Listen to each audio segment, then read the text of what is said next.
hijo de Dios y punto. ¿Ya? Lo demás, siempre digo, para Dios no le importa. ¿Ya? Bien, ahí lo dejo para no hacer mayor comentario. Estamos contra el tiempo. Vamos a empezar. En principio, unidos por la esperanza en la sociedad. Ese es el tema. Algo que tenemos que ver también con esto es Dios en la sociedad. Antes quiero hacer unas consideraciones, porque en realidad el tema es... Se podía hablar inclusive o escribir sobre la historia de la esperanza del hombre. Historia de la esperanza. Desde el aspecto sociológico, aspecto filosófico, aspecto antropológico, filosófico, antropológico y también teológico. Pero eso daría mucho tiempo y tal. Lo digo porque el tema realmente es bastante profundo y bastante amplio. Entonces, ¿qué consideraciones yo quiero expresarles para que ustedes luego hagan un discurso lógico? Primero quiero decirles que yo soy medio académico, ¿ya? Me gusta que aprendan. No estoy de acuerdo con ese tipo de conferencias donde leen, hablan y como que si fuera todo una especie, digamos, de bombardeo de ideas y al final no se queda en nada. Yo he tenido varias conferencias y si no son bien concretos, explícitos y claros, pues no queda nada. ¿Ya? Y si no, digan ustedes que nos ha quedado tantos años de estudio. Bien, entonces, consideraciones. Nuestro país es de mayoría cristiana católica. Luego, es pueblo de Dios. Iglesia peregrina. Primera consideración.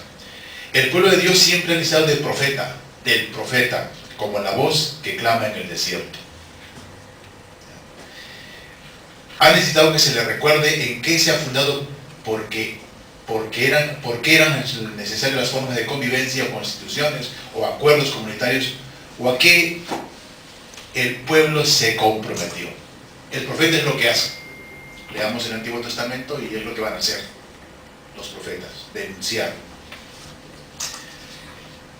La palabra esperanza es la confianza de lograr algo.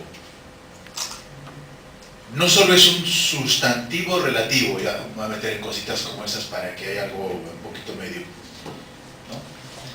Sino es un sustantivo sustantivante que tiene que ver con Dios y por lo mismo con la virtud teologal como gracia de Dios y que se relaciona con la virtud teologal de la fe y de la caridad. De ahí su unidad y la visión de su fundamento, Cristo, Dios. En otras palabras, como deseo y como realidad grata y gratificante, es fuerza fortificante que hace historia en la vida del hombre. Yo con esto que he dicho, yo tendría que terminar la conferencia, ¿eh? La charla, como quieran llamarle, me da lo mismo. La esperanza fundada y fundante nos hace ver de modo distinto la vida sobre las sombras. Dicho esto, paso yo a explicar un poco el lema que ha escogido la conferencia episcopal, unidos por la esperanza en la sociedad. Este es un lema que se plantea una realidad no como juicio de lo que vivimos, sino la necesidad o carencia que tenemos que asumir, interiorizar e identificarnos con ella para manifestarla en nuestra vida y que sea la razón de nuestra vida. O sea, no es un lema puesto así porque sí, lo han pensado. Tiene el tinte positivo, ¿sí? Unidos por la esperanza. Pero cuando uno se pone a pensar, la pregunta es ¿por qué lo dicen? ¿Por qué han puesto unidos por la esperanza? Bien. Mirémonos y miremos nuestra sociedad. ¿Realmente estamos divididos? ¿O estamos unidos? ¿Estamos divididos? Sí. La persona por el pecado, la familia por los pecados matrimoniales o familiares o pecados de unión, instituciones divididas o corrompidas por diferentes acciones pecaminosas. Lo que más se oye es la corrupción como síntesis o manifestación de pecados de diferente tipo: violencia, injusticia, avaricia, idolatría, superstición, ideologías que van contra el hombre y la sociedad o pueblo de Dios, etcétera, etcétera. Pero es una relación de pecados que vemos. Esto se relaciona con lo que dice San Pablo en la carta a los Romanos. Pues sabemos que la creación entera gime hasta el presente, sufre dolores de parto. Y no solo ella, sino también nosotros, que poseemos las primicias del Espíritu, nosotros mismos gemimos en nuestro interior anhelando el rescate de nuestro cuerpo.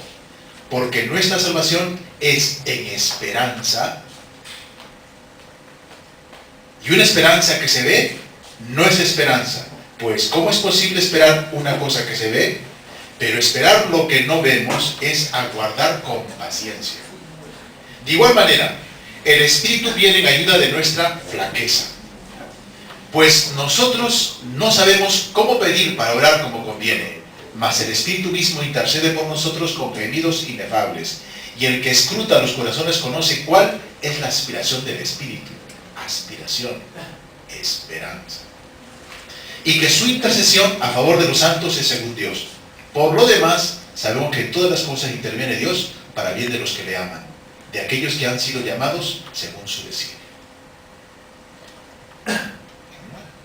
Capítulo 8 de la carta a los Romanos, por si acaso, versículo 22 al 28.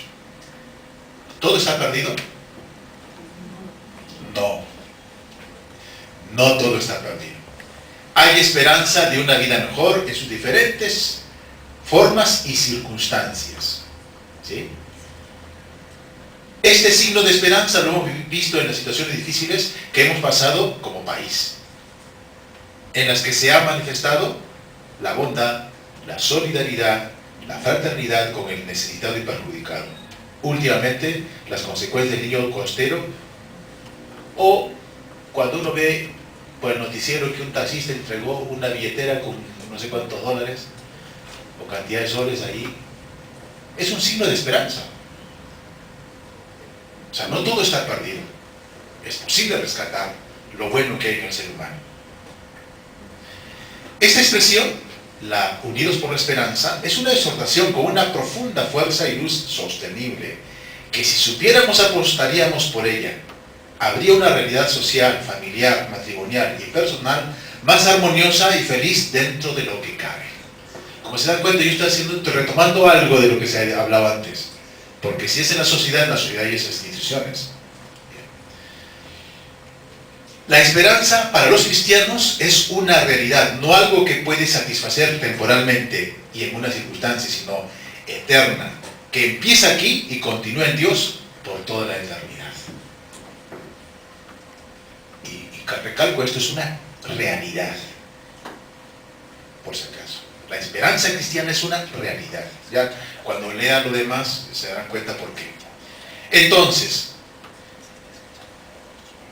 esta esperanza, resorte vivo en la marcha progresiva de la existencia humana, lo es igualmente en la marcha histórica de la ciudad peregrina o sociedad de Dios, el anhelo de Él mismo.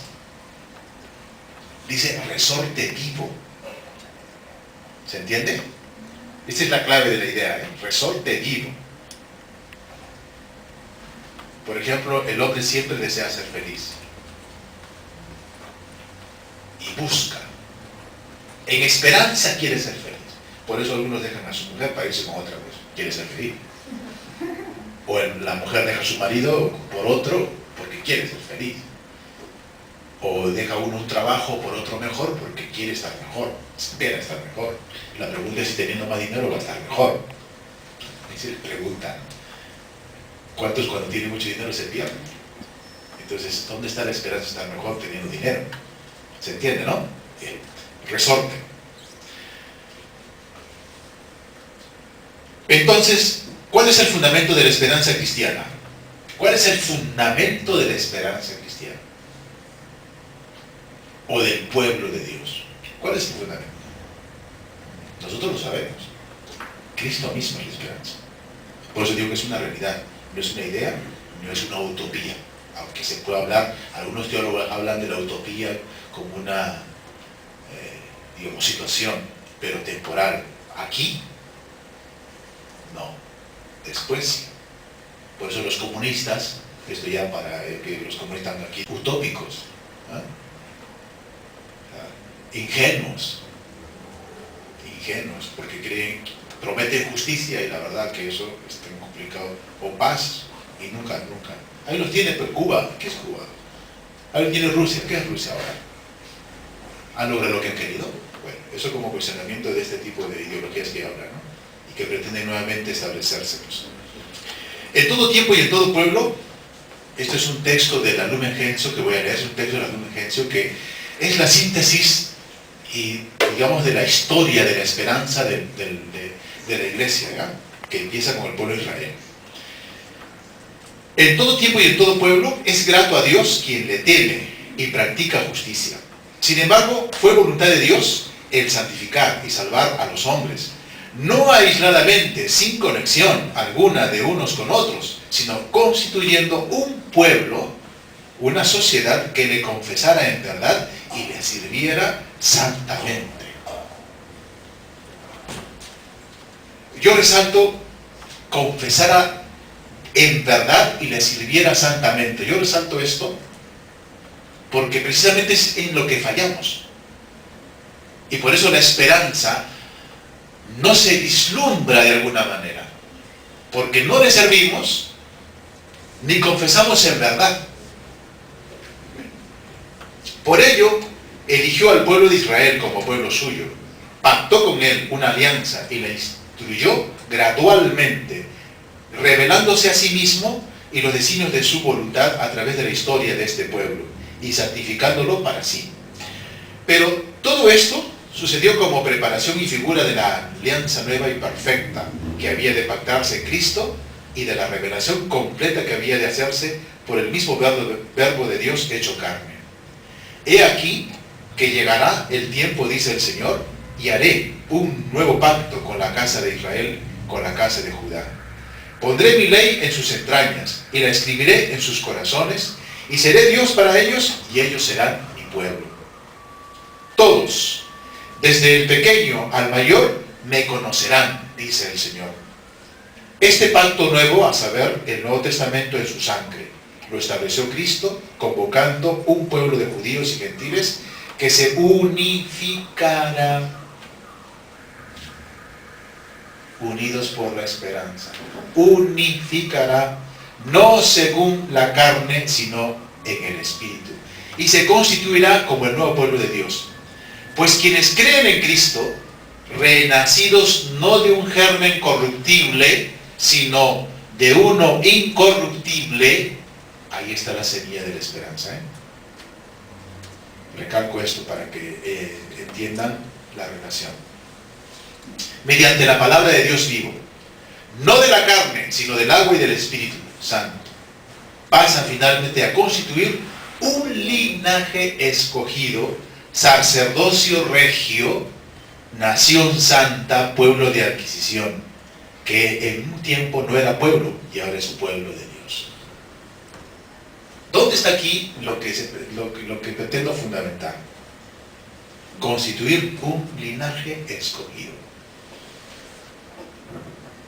¿Saben qué significa linaje escogido? O raza elegida. Ser predilecto. En otras palabras, no somos cualquier cosa. Y si yo no me creo estos, de ser linaje escogido preferido, digan ustedes, ¿en qué fundamento la seguridad que buscamos todos? ¿En qué? ¿Se entiende, no? Mire, esto yo lo digo porque hay que empezar a ver esto así, de esta manera, porque si no, no cala. La fe, lo he dicho varias veces en las homilías, la fe tiene que ver mucho con la parte psíquica, afectiva y somática del ser humano. Y cuando yo me creo que soy raza elegida, preferido de Dios, diga usted, ¿dónde queda la autoestima?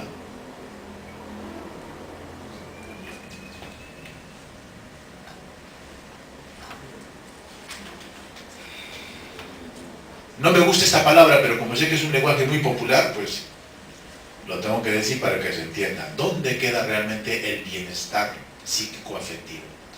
Se eleva, pues. Sacerdocio regio.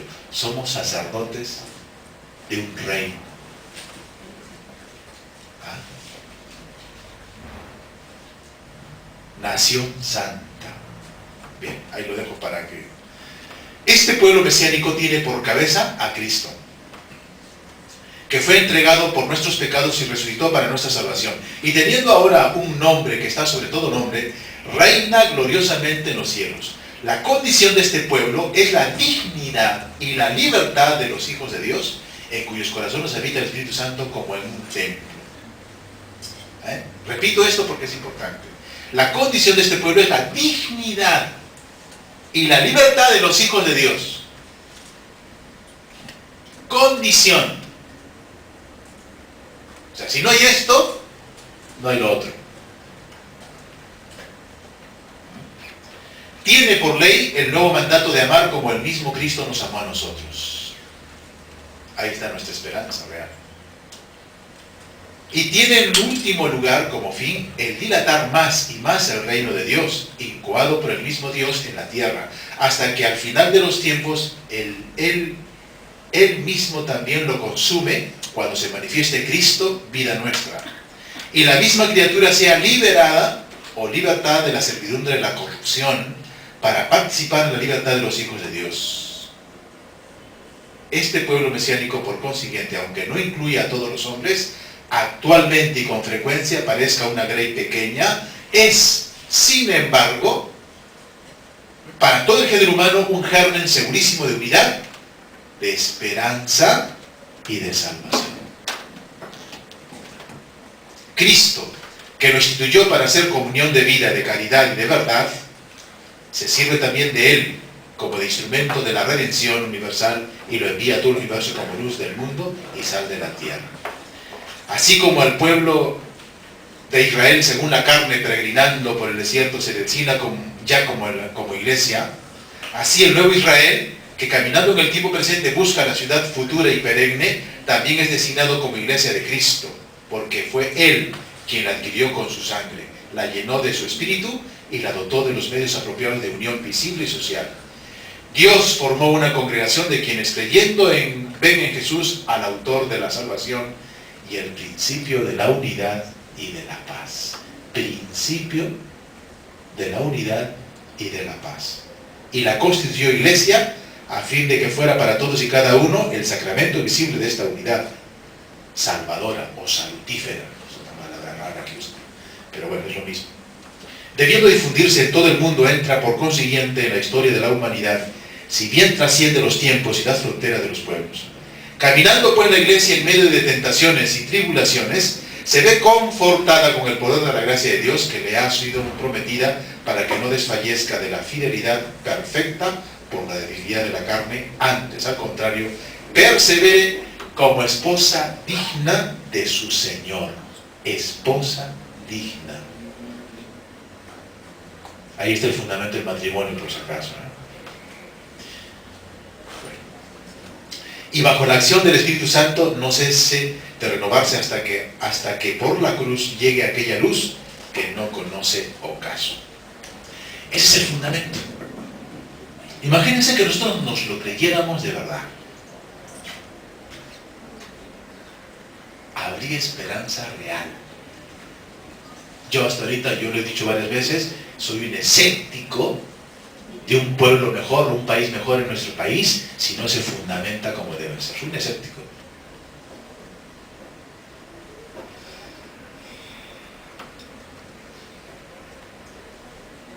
La palabra, no espero. Esto, perdón, ya que está de moda, igual con la selección. Igualito. La selección de fútbol es como una especie de, si quieren, ejemplo, una muestra de lo que es el país. ¿Vamos a ir al mundial? Bueno, para los ingenuos sí, pero para los realistas no. Miren, es que a veces sí puede decir que somos masoquistas. Vamos a suponer que lleguemos al mundial. Vamos a tener la satisfacción de decir vamos a campeonar, vamos a llevar una Copa del Mundo, para que sea una satisfacción de esas de No, es que vamos a estar así. Ahora, eso es para los que quieren sufrir. Yo no quiero eso. Por eso cuando miro el fútbol miro con cierta indiferencia. A ver qué hace. Bien. A los realistas le dicen pesimistas, pues lo siento mucho, no soy pesimista, soy realista, punto. Los que quieren soñar, que sueñan despiertos, pero hay que poner los pies en la tierra. Bien. Para darle otro tinte a esto, ya que ya he dado fundamentación de Unidos por la Esperanza, por qué esto es importante, etcétera, ¿dónde está la realidad? Porque somos realidad, en realidad somos esperanza. Si fuéramos auténticos cristianos, realmente somos la real esperanza. Pero no, pues, el problema ya saben dónde está. Lo vamos a ver después. He tomado, lo digo porque para que no se crean que todo esto no sale de mi cabeza, hay cosas que salen de mi cabeza, otras no, por si acaso, no todo es copiado.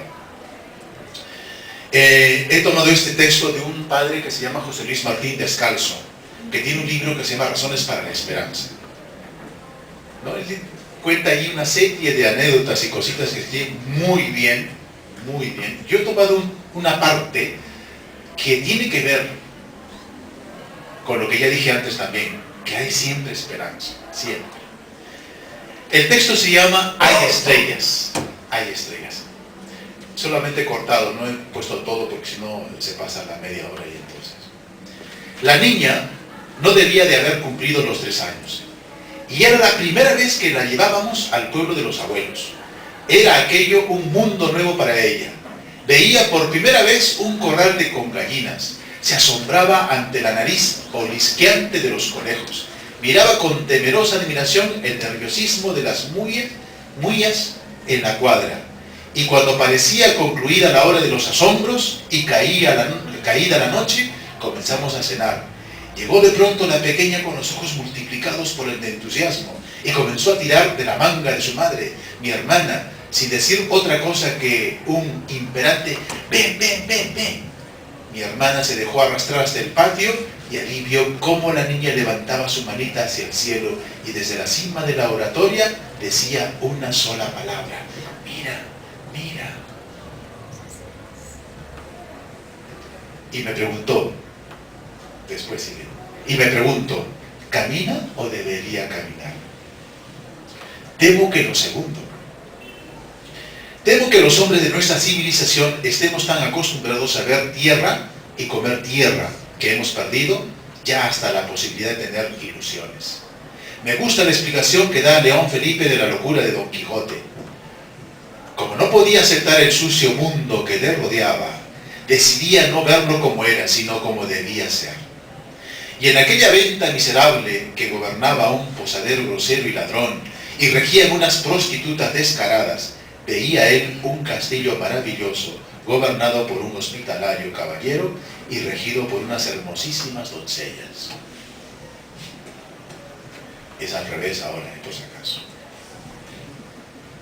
Y si alguien le abría los ojos hacia la realidad,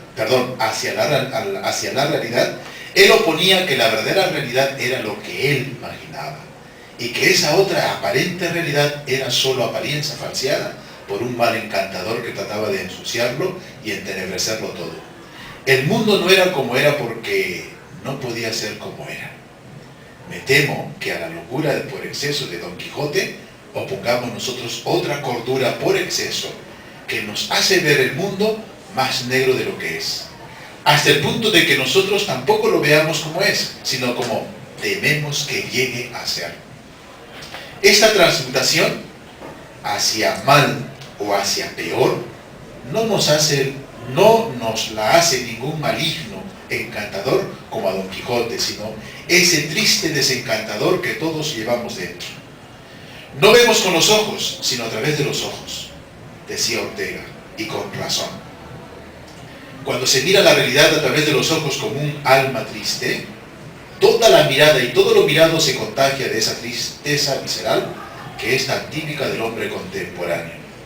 Todo, en cambio, se vuelve más claro para quien contempla desde un alma luminosa y a través de unos ojos limpios, y donde algunos, al levantar la vista, solo ven pronósticos de que lloverá mañana, ven otros un cielo tachonado de estrellas, algo mucho más allá de nuestros gusanos y nuestras ambiciones de barro.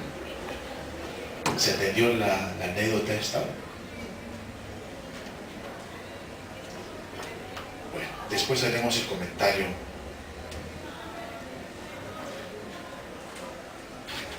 Después lo haremos, porque esto tiene una profunda reflexión de la realidad antropológica del ser humano. San Agustín no faltaba. Yo como agustino no podía dejar a San Agustín de lado. San Agustín, en su libro de Civitate Dei, la ciudad de Dios, que postula la contraposición o dicotomía de dos tipos de hombres o sociedades, la ciudad de Dios y la ciudad del hombre, dice: dos amores fundaron dos ciudades, el amor propio hasta el menosprecio de Dios fundó la ciudad terrena, y el amor a Dios hasta llegar al desprecio de sí mismo fundó la ciudad de Dios. Repito, porque esa es una frase muy conocida. Si alguno lo escucha por primera vez, pregúntese entonces. ¿Ya? Dos amores fundaron dos ciudades. El amor propio hasta el menosprecio de Dios fundó la ciudad terrena. Y el amor a Dios hasta llegar al desprecio de sí mismo fundó la ciudad de Dios. Esto tiene una riqueza que podemos hacer. Un libro. O sea, Agustín tiene unas frases que son para libros. Bien. Dios es uno, y el hombre solo se realiza en unidad con Él.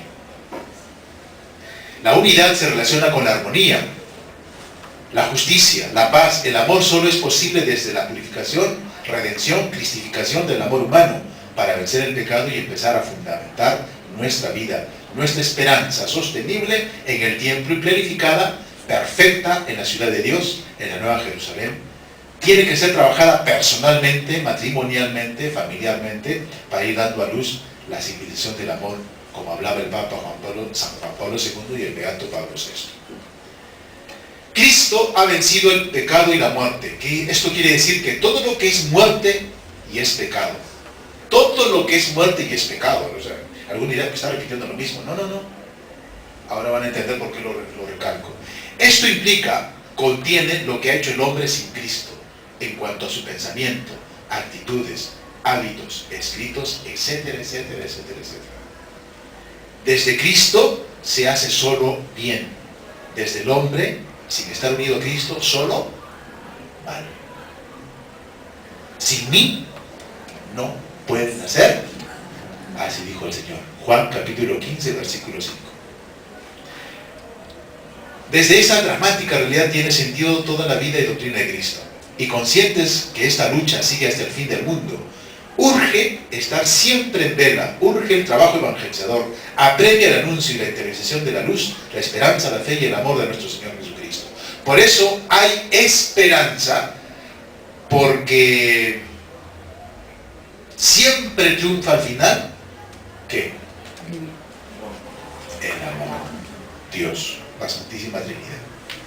San Juan Pablo II dijo el 13 de febrero de 1994, una pregunta interpela profundamente nuestra responsabilidad. ¿Qué civilización se impondrá en el futuro del planeta? ¿Qué civilización? ¿Qué tipo de pueblo diríamos? ¿Qué tipo de sociedad? En efecto, de nosotros depende que triunfe la civilización del amor, como solía llamar Pablo VI, o la civilización que mejor debería llamarse incivilización, del individualismo, del utilitarismo, los intereses opuestos, los nacionalismos exasperados y los egoísmos elevados al rango de sistema. Egoísmos elevados al rango de sistema. No dijo nada, ¿verdad? Yo agregaría a esto el relativismo, la tiranía de la irracionalidad y la negación del hombre o la imposición del superhombre.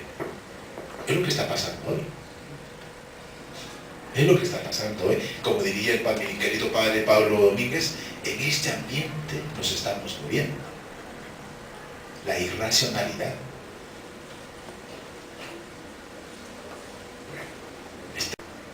La Iglesia siente la necesidad de invitar a cuantos se interesan de verdad por el destino del hombre y de la civilización a unir sus recursos y sus esfuerzos para construir la civilización del amor. Y esta esperanza no nos defrauda porque Dios ha derramado su amor en nuestro corazón por el Espíritu Santo que se nos ha dado. Romanos 5:5. Esta esperanza no defrauda. Cristo, Dios. Hay un solo cuerpo y un solo espíritu. Así también fueron llamados a una sola esperanza. Como conclusión, la esperanza de una sociedad mejor solo es posible de la unidad fundada en Cristo, que se tiene que trabajar personalmente. Y si es personalmente, va a influir en la relación marido y mujer. Y si esto trabaja bien, va también a mejorar la vida familiar. Bien. Yo lo dejo allí para que después, cuando ya termine aquí nuestro amigo, empecemos a responder seguramente las preguntas que habrá para el debate.